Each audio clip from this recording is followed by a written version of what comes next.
So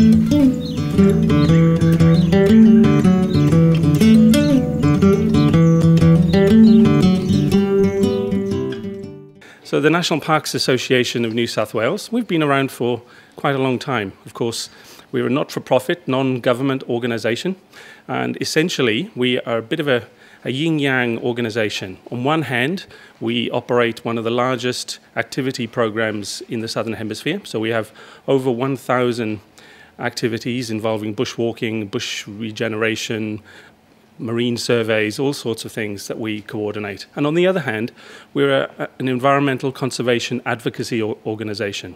Many people are not aware we have the two platforms.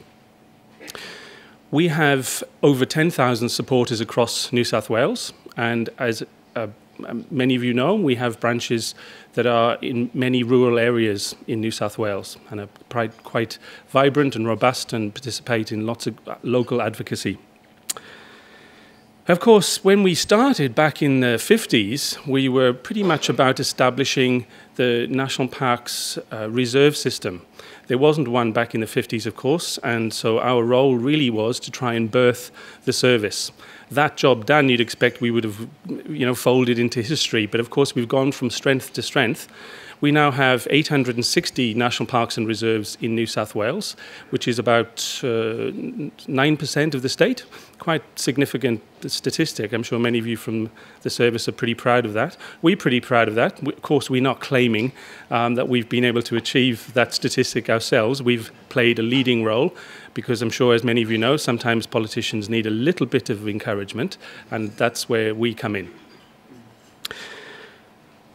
However, of course, that's has been the focus, and when you look at the word National Parks Association, you sort of get an understanding of what our primary focus has been.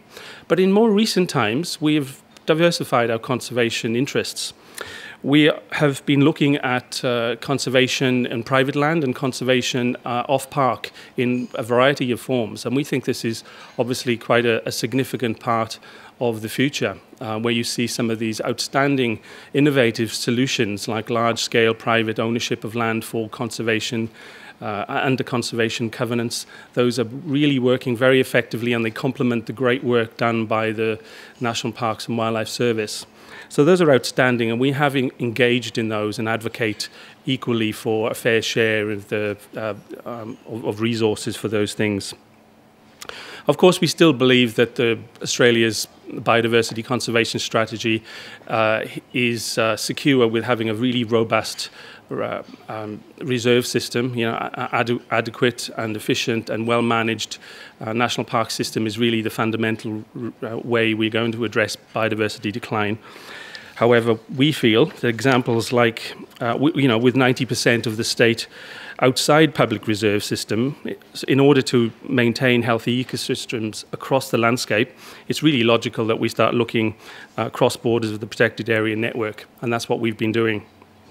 So one example of a project that we've been participating in quite actively in recent times is the Great Eastern Ranges Initiative. Have many people here heard of, or Jerry? Yeah? Okay, there's a few people. Yes, Jerry is probably of global significance these days. Many people don't realize how significant this project is. Not only has it a very incredible ambition to restore the Great Eastern Ranges from Atherton to the Victorian Alps, it is engaging people in New South Wales and hopefully in future across the borders into Victoria and Queensland in a way that really tends to bring together really innovative solutions to the problems we face in society. Lots of ideas around how we can communicate biodiversity decline, what are the solutions for it, and people from small communities right across New South Wales are participating on-ground work, whether that's weed eradication or biodiversity surveying, or participating with local schools to make them aware of what the connectivity benefits are in relation to improving the landscape across the Great Eastern Ranges. We are a proud partner of this organisation. One of our reports about 5 years ago called Eastern Links was primarily the founding document that influenced the Great Eastern Ranges Initiative, and it's now had significant environmental trust investment, and it has led to some significant projects on the ground. So the vision we have for Jerry is very similar to sort of the vision that hopefully will emerge from today, in that we're looking at influencing positively government, landowners, industry groups, researchers, and bringing them together to see how important it is to improve the landscape across the ranges.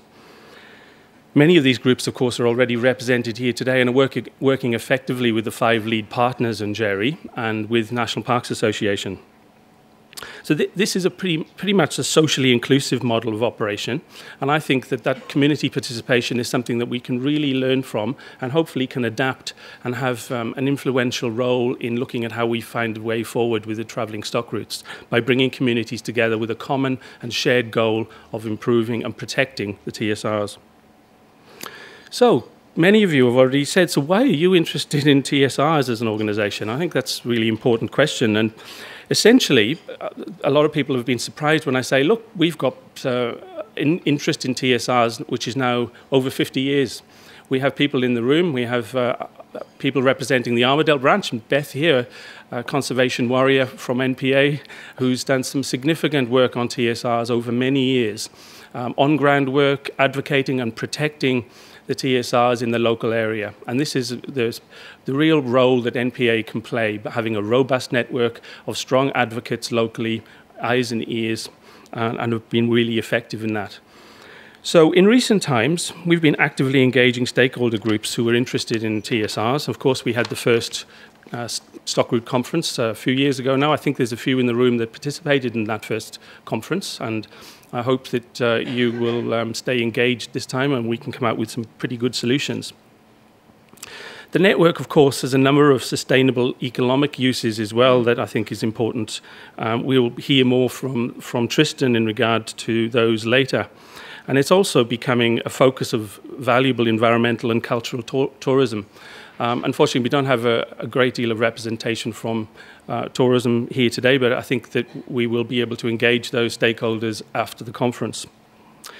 So because we believe, because TSRs have remained publicly owned and generally have not been cleared, many protect important remnants of woodland, and many of these are in fertile valley floors. So they provide unique landscape scale connectivity for plants and native animals, which is quite important. So another reason why we feel that the opportunities around TSRs are really significant for biodiversity conservation. We'll hear a little from Graham later in regard to the TSR network in how it provides important connections for Aboriginal Australians and how it connects Australians to the history of European settlement and exploration. The network has ongoing social importance, of course, and it supports a range of recreational activities, and thankfully we have many people representing those issues here at this conference.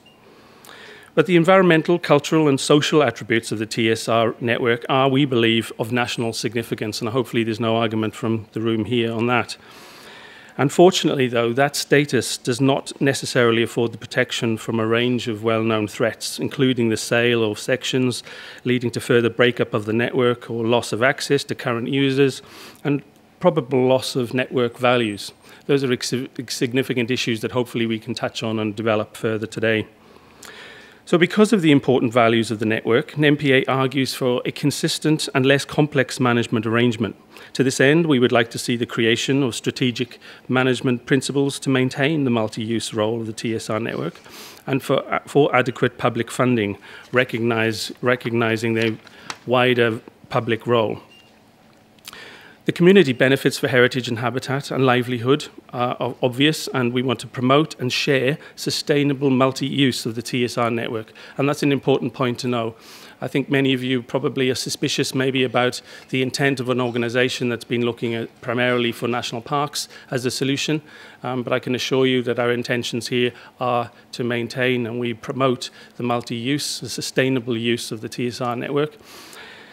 So in reality, I think we needed to spend at least a week together to sort of nut out a solution and a way forward that we will all be happy with. And that's not going to happen, of course. But I'm hoping as a result of the dialogue we will have in the discussion groups, I'm sure they'll be pretty robust and interesting, it'll lead to further discussions and develop a shared position of the priorities and themes. So I hope you enjoy the conference today. I hope you've enjoyed some of the images in the back. I know the light penetration is probably not really conducive to looking at some of these images. However, these represent a network which is quite extraordinarily diverse, and most of them are from a competition that MPA ran a few years ago for good photographs from the TSR network. Before I hand you back to James, I'd just like to say a few thank yous. I think that's really important to acknowledge that we are a very small not-for-profit organisation, and the team responsible for putting the conference here today are in the room, led by, of course, Bev Smiles and Adam Blakester, who have spent an enormous amount of time developing this programme, and to Kirsten Proft, who's been working back at the office to really sort of get the detail and make sure you're all here today and have accommodation. Faye Bart and Diane Latt are back in the office, and our volunteers, of course, like Kathy Marchant, who've helped us extraordinarily well. And James, of course, I'd like to acknowledge his role as a facilitator. It's a tough job facilitating when you have so many broad views represented on one issue, but I'm sure he's looking forward to the challenge. And of course, no conference would be without acknowledging the role of our invaluable sponsors. We'd like to thank the New South Wales Office of the Environment, who have provided sponsorship for the conference, in addition to the Earth Welfare Foundation, the Wilderness Society and Dara Foundation, and the Wildlife Protection Society of Australia.